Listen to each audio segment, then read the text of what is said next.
All right, guys, here we are at the finals of the Star Wars National Championship, Gen Con 2013. We're getting right into here. Matt Coles on the right with the Rebel Alliance, playing Grant Huddleston on the left, the Imperial Navy. I'm Steven. And I'm Zach. And we're here to love this game with you guys, and we're going to see what kind of objectives these two guys are dropping. Probably not a lot of surprises at this point, given that we saw Grant at least in the top 4. I didn't see Matt's game because it was one of the players was not comfortable with it being recorded, so that's why those games aren't up. But here we are at the finals, and Defensive Yavin 4 raised the stakes. And which one is that? Prepare for evacuation, I think is that one. All good, good cards that you might expect in a finals match. And what a common setup we've come to see from this we've seen this deck. a million times. Imperial Command, follow the Jedi, Council of the Sith. Imperial Command, follow the Jedi, Council of the Sith. So if your dark side deck is losing, look at these 3 objective sets, and apparently it's where you want to go. Look at those nice playmats too. Yes, that is a very, very good looking playmat. Oh, Han face, got a nice looking thing. So is this appears to be really the meta of Gen Con. It seems like we got a Smuggish. The yellow cards were everywhere. The yellow cards are the good cards. I'm pretty confident that Matt on the right, his deck is actually the same decks as John Kerr in the last round against Grant. So they're from the same meta. They play each other a lot, and I'm pretty sure they brought, if not identical, very close to identical decks. But yeah, these were some very common decks throughout the day. Grant started off here with a Vader on turn 1. That is a big. It's a funny play because it's one of those plays that put him on the force, flipping it over and passing. Pretty common opening here. Probably sad to not see a resource here, a Sith Library or a advisor or something like that. But Vader's out, and that causes all sorts of trouble for Force Choke reasons, Force Lightning, even if he has the Dark Precog in there. I've seen that used to great effect with Vader as well. There's a handful of things that make this a risky endeavor. First, he is playing yellow cards, which means you probably have Sleuth Scouts sleuthing around. And against Vader can't do too much against Can't do anything, He can pretty much hold the balance of the Force with Vader here. But he also locked down his 2 resources to play Vader, so he's only going to get 3 on the coming turn, which means he's going to have a really light turn. So if Matt can get some momentum going here, it can be tough for the dark side to recover. At the same time, Vader being out, if you don't have a sleuth, Vader can block, he can kill things, he can force choke things. Big 4 health too, I think, is a critical factor for him. He's a big character. All right, so he's discarding a card there to get the Y-Wing in for 1, which is really fantastic. Which means we can expect to see some more, I imagine. And Vader, one of those interesting plays early on in the game's history, out of the core box, that first turn Vader was huge. I mean, it was hard for people to deal with, and now all of a sudden it's pretty common and it's okay. And I wonder if the appearance of all the yellow cards, all the Smugglers cards, is just because they're new, or is it truly because they are the best shot at winning with the light side these days? Wow. Discarding 2 to get home 1. So trying to take advantage of this situation. And what we see here is actually the opposite of what really could have been the worst case scenario with Sleuth Scouts and things of that nature. Instead, this is a full-on assault that Vader's going to have to decide if he wants to deal with or not. And with only 1 card probably in hand over here for Matt, that edge battle is easy to win here. Yeah, and the interesting thing here, I did see a Force Choke up in Grant's hand. No characters obviously played on, but Vader can use it on himself, which is an interesting play. I remember the first time doing that, people were shocked. But kill that Y-Wing. He could kill that Y-Wing with it pretty easily. He can also potentially... That's what he's doing. Killing the Y-Wing. He could potentially have used it on a home 1. If he attacks with home 1, Vader can swing for 2, and you could win and basically destroy home 1 off the board. And that's something, I mean, even a heated battle here is something that Matt's going to have to consider, whether he really wants to swing it home 1 just yet or not. Yeah, because he's not going to win that edge battle. And that might make this play early looked good, but as you start to kind of dissect it and look at really what he had to sacrifice to get to this point, now he might not even be able to swing with home 1. So he's just putting stuff on the board, can't win the Force back. It's a decent spot for Grant, the fact that Matt dumped most of his hand to get those units on the board, which means on Grant's coming turn, he's going to have an easy time with the edge battle. Yeah. And it looks like that's where we're going to go. So no attack from home 1. Interesting. Not really expecting to lose that Y-Wing, but with having seen these kinds of decks all day, you know Force Choke is always there. I've got a feeling he was hoping that Vader would block to kill. Yeah. But that is not what happened. Not what happened at all. All right, so 3 resources. He's got draw going on. He can put 1 under from Fall of the Jedi. It's not a bad spot to be in as a dark side right Yeah, here. it looks like he drew into an Advisor, and I see an Emperor in hand too, which is either going to guarantee an edge battle essentially or guarantee the board. I've got a feeling we see the Advisor with a hope to drop the Emperor on the next turn. Yeah, that's what I'd be expecting as well. Is that maybe a Tarkin in hand too? I thought I saw that dumb I would be face. surprised if it Not was a Tarkin. Tarkin, Mahdi. Mahdi, yeah. Mahdi would be a great, potentially great. He can't play Mahdi and the Advisor here, but Mahdi is it'd be a great resource card to have at this point. I mean, at this point, Advisor can lock down. Advisor can do some serious work here. You could probably get some icons or some tactics on home one if you have them. You can win that edge battle pretty much every time. I imagine Grant's looking at that discard pile thinking, how many Rebel Assaults are in that deck? Because if you go with Mahdi here and it gets Rebel Assaulted, you can't put the Emperor in next turn. Sure. So it's going to kind of be a rough thing to spend 3 on a guy that just goes away. And we're going to see what he does. Home one, the looming threat. Looks like he's paying 3 here. Here comes Mahdi. And there it is. Such a amazing card. Yeah. Can't talk about it enough. Excellent. And the security team comes out. And so even now, you Rebel Assault that thing, it's paid 2 resources off itself. You're only killing 1 resource, so yeah, that is really one of the reasons Mahdi's so good. Now, had Matt had a couple open resources, I'd be a little bit worried, because we've seen the play Mahdi, immediate Rebel Assault, and that really shuts that turn down almost entirely. I would say nothing else happens there. It's like, I pay my 3, you pay your 2, and we stay where we are. Yeah, I really like getting Mahdi off the board at any point. So Grant leaving things where they are, passing the turn, kind of building resources up here for the future, has Vader ready to defend, also has that security team ready to defend, which does put home one at a potential kill level if security team and Vader both go in here. And we're going to see if Matt has an answer to maybe put a tactics icon out there and change things, or do something entirely different. Echo Caverns, what a card that is. That card it's good. It's good. That's very good here. Now you'll note that Grant doesn't have any vehicles out for home one to steal from, but he can pass one of Vader's icons to Mahdi and make it not matter anymore. Yeah. And there's the Renegade Squadron. Seems good. Good spread of icons on that unit. And Rescue Mechanic not really being used at Gen Con. I didn't see a lot of Scum and Villainy and capture stuff, which I was expecting more of, but it seems like the big character, the Christmas Tree Jedi decks, were essentially run off before Gen Con, and that capture mechanic not quite as effective. This is rough because that unit has 5 health with 2 tactics icons. So if Grant lets it go unopposed, he gets both his units locked down. Home one gets to swing in for free. But if he blocks it, even if he wins the edge battle, he's not going to kill the guy, and he's going to get attacked to the other guy down still. So there's really no way out. Good solution here. Curious to see how he handles this. And Renegade Squadron really kind of showing its true colors. Putting Grant in a really tough situation. 5 health is a big deal. And you can tell it's a taxing decision here. I really don't know the best answer, especially with Echo Caverns looming. Well, and you also have Raise the Stakes, which I'm wondering if Grant is reconsidering his thought on not attacking that last round. Yeah, probably a strong reconsideration. Yeah, because the here. unopposed bonus is just massive. And I mean, at this point, you can even take a home one objective damage icon and give it to Renegade Squadron, or even a blaster icon, depending on what you want to do. Yeah. Or tactics, put 3 on Vader. Looks like where are we? Edge battle. He's blocking with the... Blocking with the security team? Yeah. You gotta move back to block, apparently. Looks like they both passed on the edge. Yeah.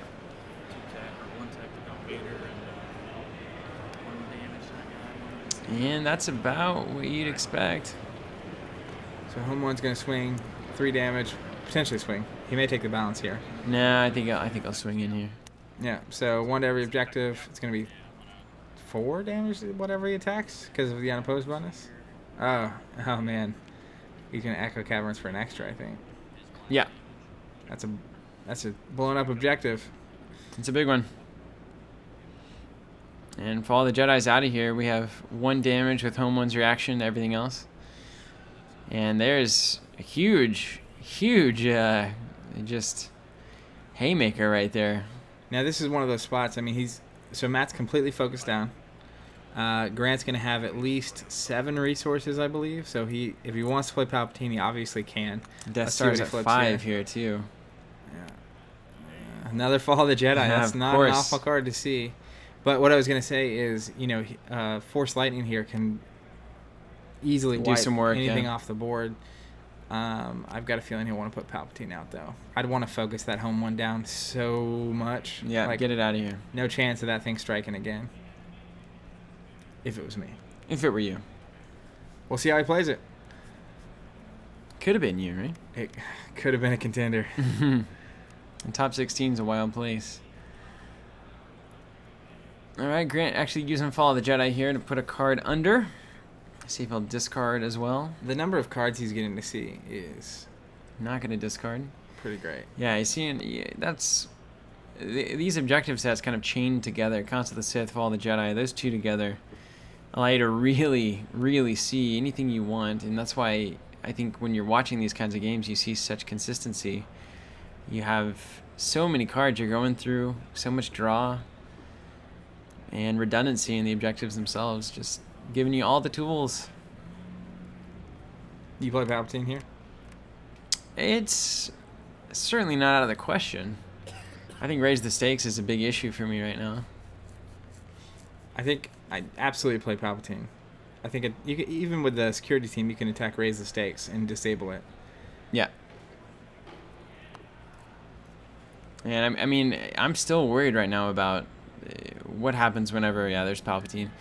What happens when that Sleuth Scout comes out? It is a problem. I mean, even right now, it's a very big issue. Now, luckily... Is that Vader's lightsaber? That is, man. That is exactly what you want to see right here. That is exactly what you want to see. But, I almost wonder here... A dead Home One is not as good as a focused out Home One. Yeah, it's true. In a sense. And looks like Vader's going to attack raise the stakes. And 2 to Home One. Or 3. Yeah. That gives him +1 for the lightsaber. Yeah. That's an epic swing of the lightsaber right there. It is a dead Home One. You got to wonder, do you focus it down, maybe put 3 on Renegade Squadron and hope for a Force Choke proc or something? Oh, and there's a Dark Precog. Now... Could a Renegade Squadron, is he going to trigger that? I was watching this game as it happened. I think he may forget to trigger it there, which is curious because I think we'll see. Totally. But, I mean, he still has Palpatine to defend. So if Renegades attacks, he's going to draw a card at the start of his turn, which he just did. He should be able to win an edge battle, drop 3 focus, and lock down the board. Yeah, totally. Yeah, that damage is going to come and is going to be awful because now Vader can't kill on a single targeted strike attack, so on the next turn. Yeah, that's going to have far-reaching complications, I think. Now he has Protect Vehicle, so it's less of a deal, I suppose, but... Yeah. Wow. And another one. Just burning through cards to get these guys out. Raise the stakes, no longer given a bonus here, and Palpatine on the defense is going to be an absolutely critical edge battle. We already know it. Oh, wow. Discards a Rebel Assault for red 2. But, I mean, look how many... The tough part here is... Still hard to outrun that Palpatine. You just... Yeah, when you dump your hand, you can't win the edge battle. So, I mean, is he going to sit here? Well, we'll be able to steal a focus from Palpatine using the Echo Caverns, dumping it on Mahdi or something, so... I'm curious to see how this plays out. I'm just going to throw it out there. I think Palpatine's going to block when the edge battle puts a focus down. I think that's going to happen too. We're going to see 2 things focused out. I don't know what they're going to be. Probably those 2 escorts. Well, obviously the Renegade Squadron, and assuming he steals one. I wouldn't be surprised if Red 2 gets locked down. I'd be worried about that reaction, that objective destroyed, take a focus off reaction. That could go poorly. Yeah, we'll see. Blocking with Palpatine. He has no cards to put in, so he automatically wins the edge battle. Right. You see if there's any fake cards. Nope. And yeah, Cavern's going to dump it on Madi there. I can only assume that's Foca, that tactics icon. Yeah. And we'll tactics out, of course, Renegade Squadron, and it's probably one of the escorts, yeah. Yeah.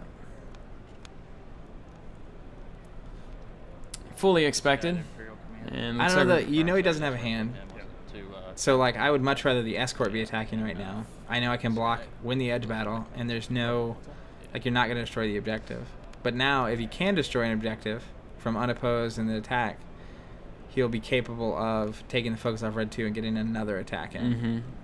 So he wins the edge battle. Red 2 can't do any objective damage. There's a lot going on here. He will win the edge battle. He will win the edge battle. No getting around that. Yeah, no doubt. And looks like we may have a heated battle, and that could, make things interesting here. We'll see if he protects it, and that's going to determine where the Kawadi strikes for sure. But he's also got the protect not in. Yeah. So you could force shockwave here. A force shockwave would do some things. So it's going to be unopposed. He will get 2 damage on it and not quite kill it. Yeah. Well, raise the stakes. Being damaged is a significant thing. It's a big deal. So now it's going to go to the dark side. Dial's going to go up to It's 7. like he was attacking Council of the Sith there. So Yeah, he was. 7. And then Madi. He was. And look at these big heavy hitters. Vader and Palpatine, of course, doing some work. Madi. Now, cool thing too with these two out, you can easily destroy something like raise the stakes and go get an event on your discard pile if you need it. I don't know what Grant is potentially looking for, but that does allow a couple of maybe force choke kills with that reaction on Vader. So Even just a dark precog kill. dark precog would be nice here too. So you don't have to choke out your own guy.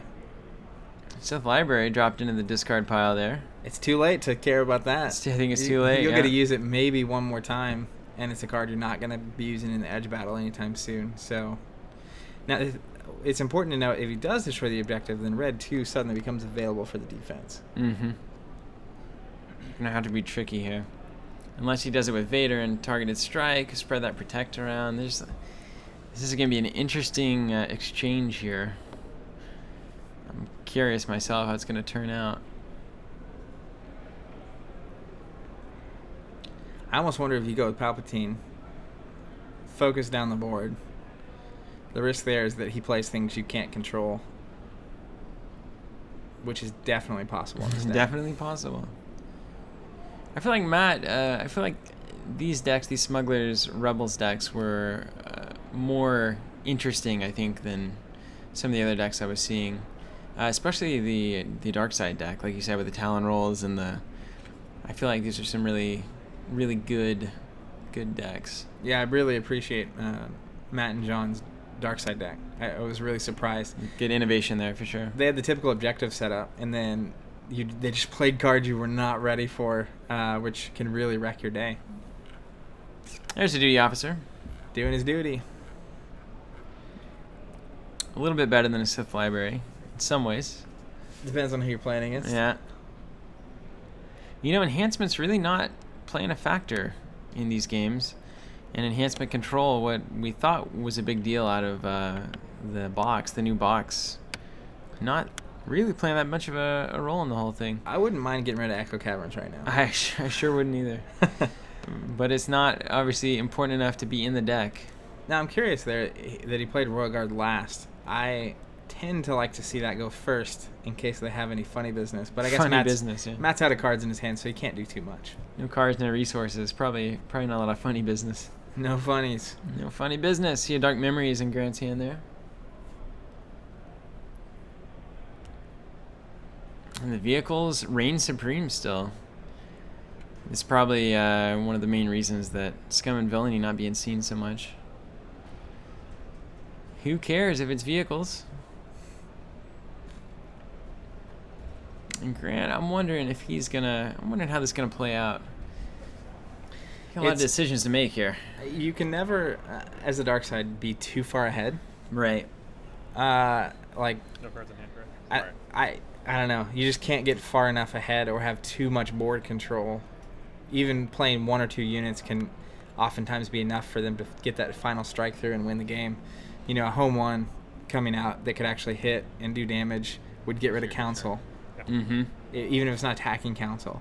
So, with protect, I feel like you just pass it. Is Vader swinging in there? Looks like he's swinging in. I guess you can remove some stuff with targeted strike. And we'll see if red 2 triggers here. I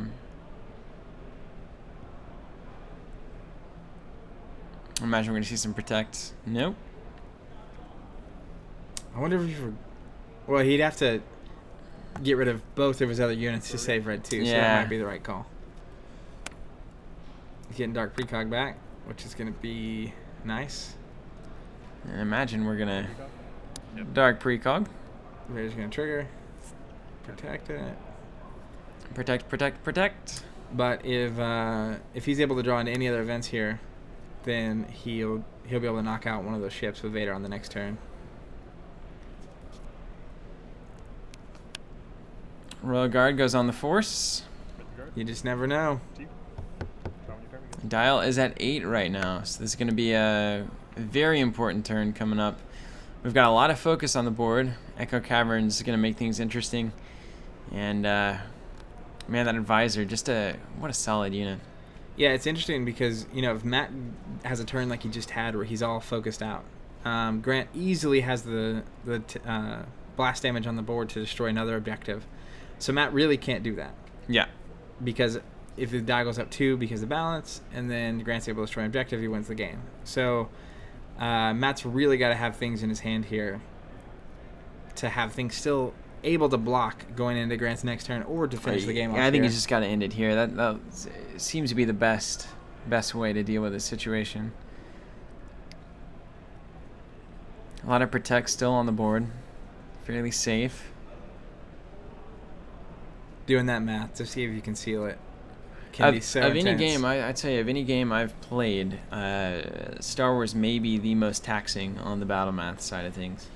It is really funky. Okay, just the possibilities, especially when you have cards in your hand that do things, or Echo Caverns out, where you can move a blast damage. Mm-hmm. Knowing that you need 2 objectives here and one has 1 health, I wonder if he has a Rebel Assault, because that could be a really easy way to sneak one in. But we'll see. We'll see what he has. And yet another important edge battle coming up. Oh man, Cloud City. That's maybe a nice little. Yep. On the advisor. All right. That's gonna help a lot. Cloud City can be a huge card. Play the yellow cards, man. Yeah, it can be huge. It's particularly nasty when they have the Falcon. Putting it in with the Falcon, I've seen that used to very great effect. Attack with Han or something, then attack with the Falcon, then you bounce the Falcon to be able to use Han again. It's pretty intense. It's a little scary. Here again, I think Matt's probably dealing with a fine balance of I can get a lot of things out because I can discard cards to put them into play, but then I'm not capable of winning an edge battle, which with the Emperor on the board is not really an option. He has to be able to win an edge battle. I don't even know. I mean, even holding cards, knowing what's in these decks, seeing the force icons on the board, I don't even know if you can win an edge battle holding the same amount of cards as this dark side deck. It's just loaded with force icons. Force icons and Twist of Fate. Yeah. It's also important to note that it is approximately 1:30 a.m. Yes. player time. Yes. And they have been grueling it out. Oh, Discards man. is swindled for home one. That is a card. 1 card in hand? Yeah. So the math is obviously there. He has enough objective damage to make this a thing. But he would have to win an edge battle to make it a thing. Think all the way back to when home one was on the board and could have been focused down 2-3 times. Would that have been the better play here? That would have prevented this situation from happening. Hard to say, huh? It is hard to say because it would have prevented him from playing it again. But also, Matt had to use everything he had this turn to put it back into play. So with those higher cost units, it's a fine balancing act. It really is. I think Echo Caverns may be an MVP of this board right now. Yeah, it's important to note that, Matt can now steal a tactics from the Emperor and put it on his operative, whereas before he could just basically give it to Mahdi or someone that was already focused down. Mm-hmm. So that could be a major boon for him if he plays it right. Everything wide open. This is a very stressful situation for Matt. There's probably a way to win this right now. Renegade Squadron coming in, and this is the issue with tactics icons. You gotta block them. You do. If you don't, you're gonna lose. But you really want to save those blockers for someone else. Can't do it. It's got to be the Imp. Yeah. So it's going to come down to this edge battle. I think Matt's got one card. Yeah, I don't see Matt winning this edge battle. Now, that being said, He's got a waste of focus on the squadron here, though. Yeah. and home one. Or not. Like, he may not. I wonder what he's attacking here. I wonder if he went after Fall of the Jedi. I hope he did. I hope he did.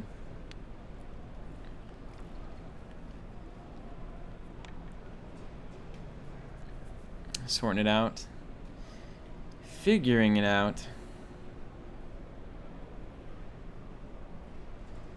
I think there's really some deliberation here on Grandson as far as whether he wants to pitch any cards into the edge battle. And Echo Caverns. Man, I'm curious he gave it to that character instead of his operative. Instead of his operative, yeah. There's Grant focusing down. And so home one and Renegade Squadron are focus. We're essentially wide open here. What's that? Oh, But still, without that home one attack, it's going to be hard to get two objectives. I would say it's just not going to happen. Looks like Matt is attacking Council of the Sith with the operative. Yeah.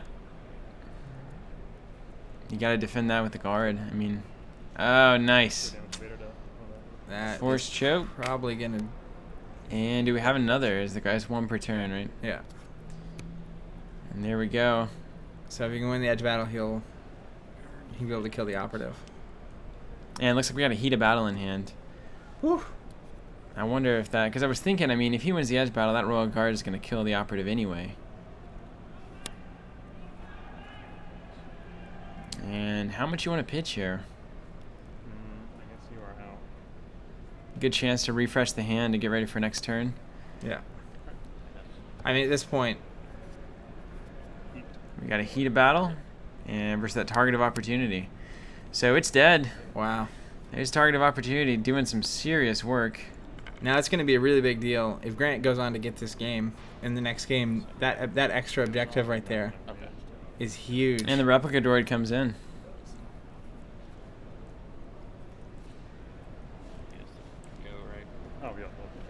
And essentially having to force choke that operative just so that there was something on the table that he could force choke that wasn't his own dude. Now Matt did successfully get the balance of the force there, or he's uncommitting. He's rethinking his life. Yeah. I feel like you have to. Right? Oh man, there's. Oh, objectives destroyed. Yeah. Yeah. And so yeah. He does have the balance. Yep. And I still think that can we kill two objectives here? So that's what Grant's got to be thinking. I want to say he has the firepower to do it. 1, 2, 3. He can definitely destroy one, and he can get close on another. If he draws, I mean, here's where you want to see his hand side's going to be increased. He's also got Fall of the Jedi. I'm pretty sure he's got 2 of the Admiral Mahdi objective set in his deck. So, orbital bombardment here would be just brutal. Yeah, it would be money.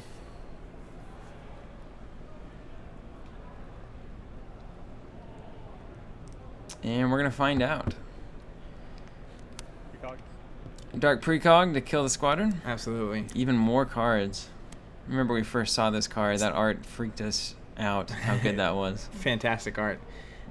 Grant should have an orbital bombardment here. Like, Just if odds if say odds yes, yeah. have said anything about this game, we'll see if he does. But that would definitely seal it. If not, he needs to be able to get 2 more objective damage on the board, and I think he would easily be able to get there. Looks like discarding that Sith library again.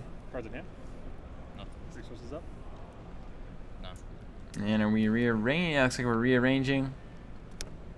Yep, there Boom. it is. You nailed it. Yeah. So at this point, it's I can't tell you how many games. You know, with Sith, it's pretty easy. You control the board. You build up the number of guys you have out. Dropping orbital can seal games. yeah, and that's what it does faster. here. I mean, Matt knows what's going on. So this is a scoop. So Darkside wins with 2 objectives destroyed. We're going to go to the next game, game 2 of the finals. Matt is going to have to do some serious work on the dark side, keep Grant from destroying 2 objectives. If Grant wins to the light side, just the whole thing is over. So I think Grant's in a good position here. We're going to see if Matt can hold on and take this thing home. Absolutely. Thanks for watching, guys, and join us in Game 2 for the exciting conclusion of the National Championship of the Star Wars card game. See you then.